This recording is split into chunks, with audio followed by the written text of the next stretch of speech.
Hello. Today we will be going over the requirements to enter the Panama Canal.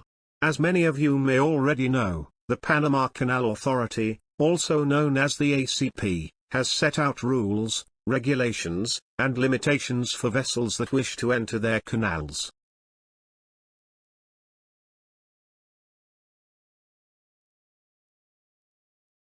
The regulations for the Panama Canal can be found on the ACP's website, and navigating to the Notices to Shipping drop-down, and then selecting the first option, which is labeled as Vessel Requirements.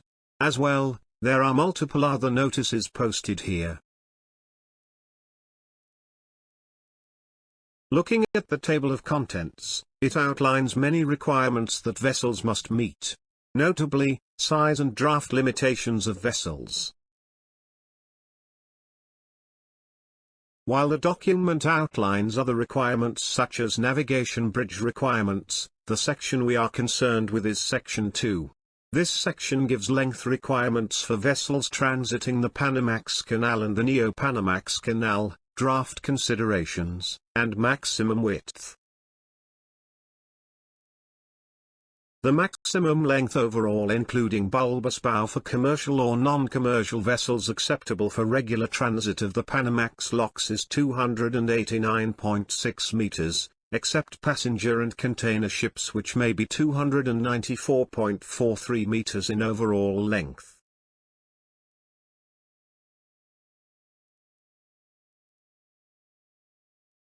The maximum length for integrated tug-barge combination acceptable for regular transit of the Panamax locks is 274.32 meters overall including the tug. A tug-barge combination must transit together as one unit with the tug supplying the propelling power. The maximum aggregate overall length for non-self-propelled vessels acceptable for transit of the Panamax locks is 259.1 meters, including accompanying tugs.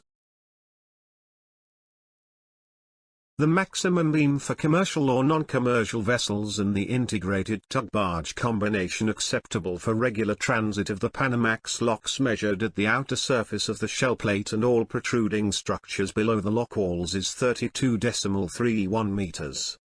Wider commercial vessels including integrated tug-barge combination up to a beam of 32.61 meters may be permitted, with prior approval of the Transit Operations Division Manager, or his designee, to transit on a one-time delivery basis only if the deepest point of immersion does not exceed 11.3 meters.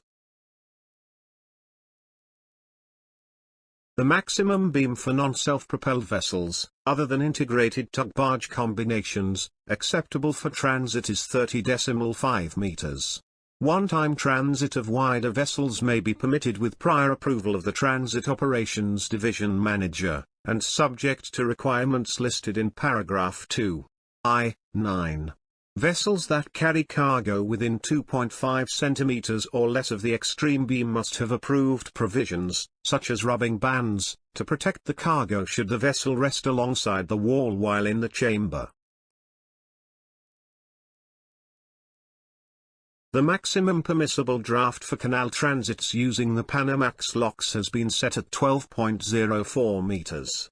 This provides a safe navigational margin of at least 1.52 meters, 5 feet, over critical elevations in the canal and a clearance over the south sill of Pedro Miguel locks of 0.5 meters at a Miraflores lake level of 16.61 meters.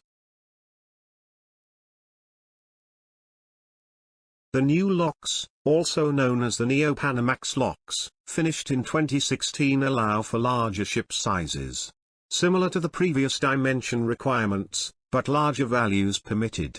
Max length for regular transit is increased to 367.28 meters, 366 meters for tug-barge combinations, and 400 meters for non-self-propelled vessels.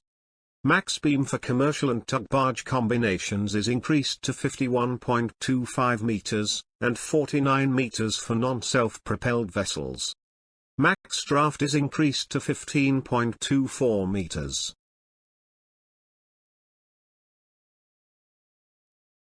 If a vessel meets all these requirements, they can apply for a PC/UMS documentation of total volume, which outlines the vessel's tonnage, which they will need on subsequent passages through the canal. All vessels transiting the Panama Canal for the first time must provide the following documents in electronic format. As you can imagine, the canal authorities are very stringent with their rules.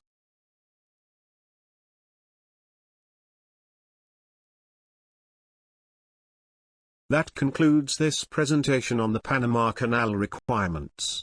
Thanks for watching and have a good day.